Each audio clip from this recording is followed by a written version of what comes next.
je vous salue dans le nom précieux de notre Seigneur Jésus. Amen. Nous sommes le couple pastoral Seka. Et le Saint-Esprit nous a mandaté ce soir de parler du mariage d'Adam et Ève. Amen. Waouh, puissant moment, puissant thème. Le mariage d'Adam et Ève. Amen. Alors ce soir, on sera béni. La grâce de Dieu est répandue, le Saint-Esprit est là. Le Saint-Esprit va nous emmener dans une autre dimension. Dieu nous a bénis en tant que couple. Ça fait 27 ans qu'on est mariés. Donc le Saint-Esprit peut quand même nous mandater pour pouvoir te porter ce message pour que ta vie soit restaurée, ta vie soit plus la même. Que tu rayonnes la gloire de notre Seigneur Jésus-Christ. Amen. Bonjour, cher peuple de Dieu. Amen. Bonjour, révérend. Bonjour, ma chérie. Nous sommes Bonjour, ma chérie Coco. Nous sommes le couple pastoral Seka et nous sommes à l'émission Harmonie en couple. Waouh, harmonie en couple. Eh oui, et vous serez bénis. Le mariage d'Adam et Ève. Alors, ceux qui aspirent au mariage, le thème est beaucoup plus pour vous. Parce que on a déjà traité le foyer, un foyer en bonne santé, pour ceux qui sont déjà mariés ou bien qui sont déjà en couple. Mais là, c'est ceux qui aspirent à entrer dans le couple, ceux qui aspirent au mariage. Quelles sont les étapes?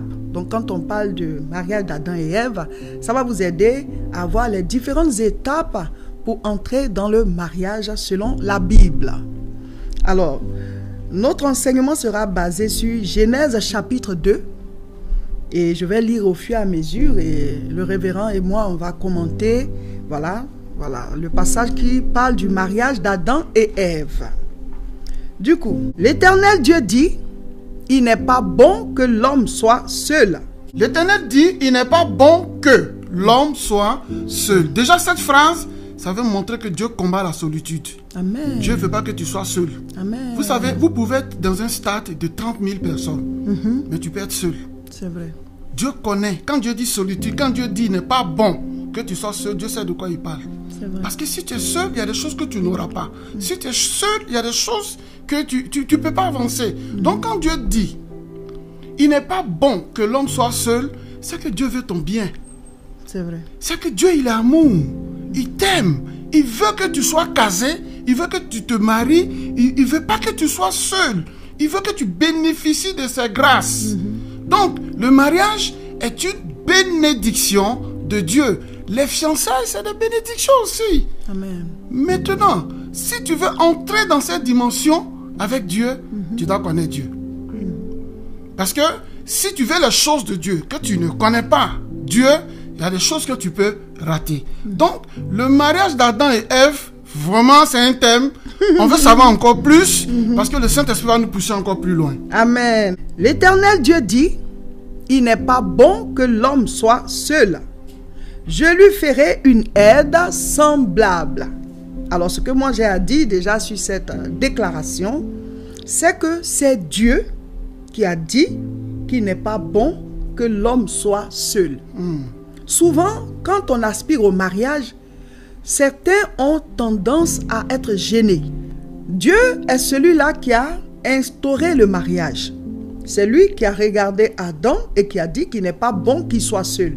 Donc, ne sois pas gêné concernant le mariage. Si tu aspires au mariage, même si tu te dis, bon, le temps est déjà passé, j'ai pris de l'âge et tout, si tu aspires au mariage, n'aie pas honte, ne sois pas gêné. C'est Dieu qui a dit qu'il n'est pas bon que l'homme soit seul.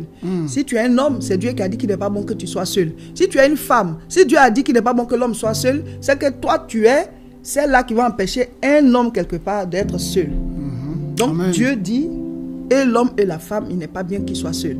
Maintenant, si toi-même c'est ton choix, comme l'apôtre Paul, qui a reçu l'appel d'être eunuque, c'est-à-dire sans se marier toute sa vie, en ce moment tu es convaincu, voilà, c'est un choix.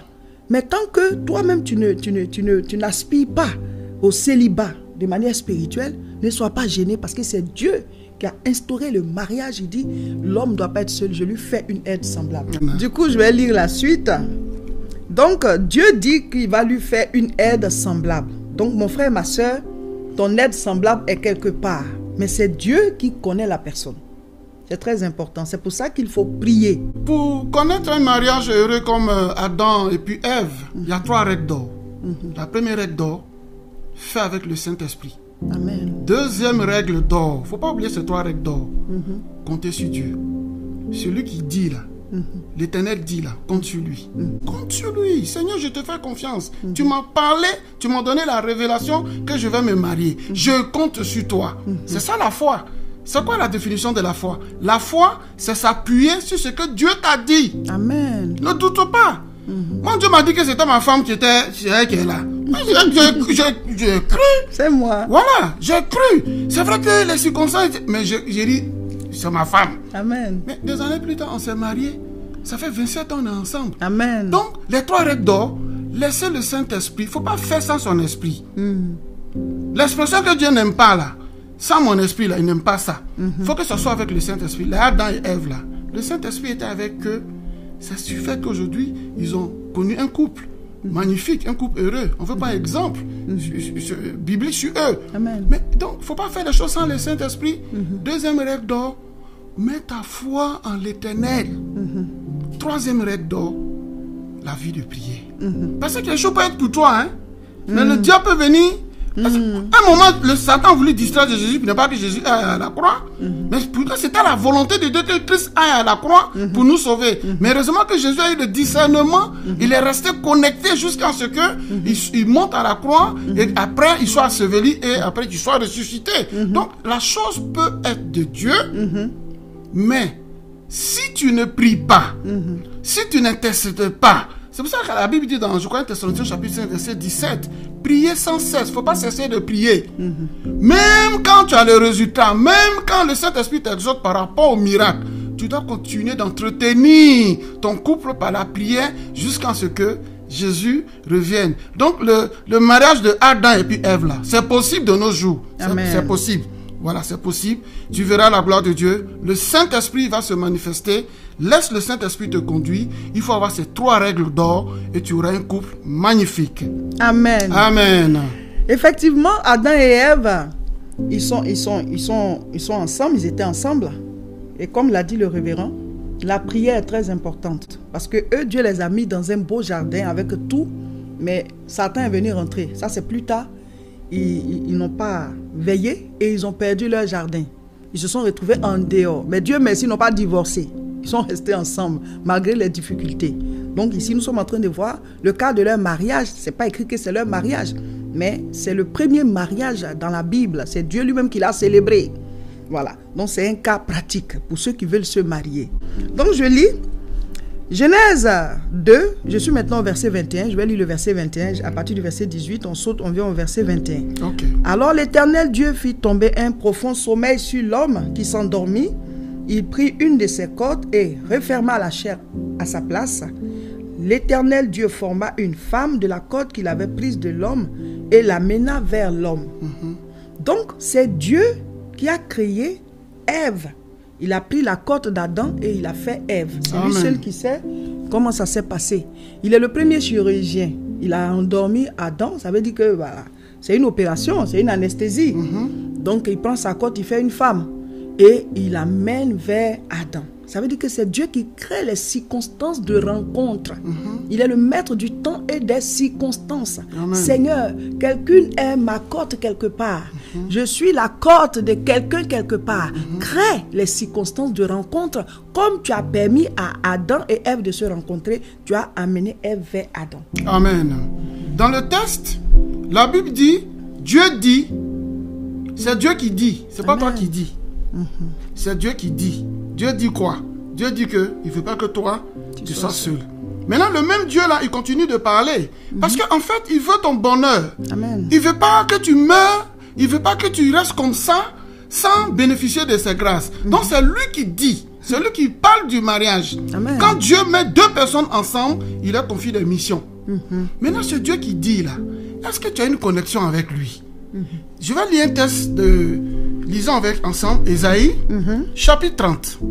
Le Dieu qui dit là, dans Genèse là, écoutez ce qu'il dit ici. Il dit, malheur, dit l'Éternel, aux enfants rebelles qui prennent des résolutions sans moi Quand j'ai parcouru tous les livres d'Ésaïe, il y a une expression que Dieu aime. Cette expression, c'est quoi? Sans mon esprit. Quand il parle ici, sans mon esprit. Ça, c'est quelle expression? Sans mon esprit, ça veut dire quoi? Tu veux te marier sans lui. Tu vas avancer sans lui. Tout passe par lui. Il est le commencement et la fin. Donc quand Dieu dit, je veux que tu sois heureux.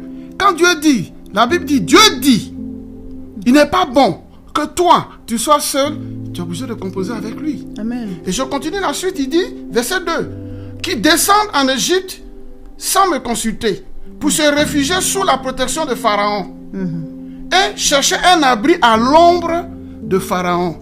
Souvent quand on entend le mariage, ça vient pas, on va faire des compromis. C'est lui qui dit, c'est pas toi qui dis. Donc, compose avec lui, laisse le Saint-Esprit te guider. Une manière de te dire, il faut la volonté de Dieu pour ton mariage, pour que tu sois aussi heureux comme Adam et Ève. Amen. C'est vrai, c'est tellement bien dit, révérend. Félicitations. Amen, merci beaucoup. Pas d'alliance sans l'Esprit de Dieu.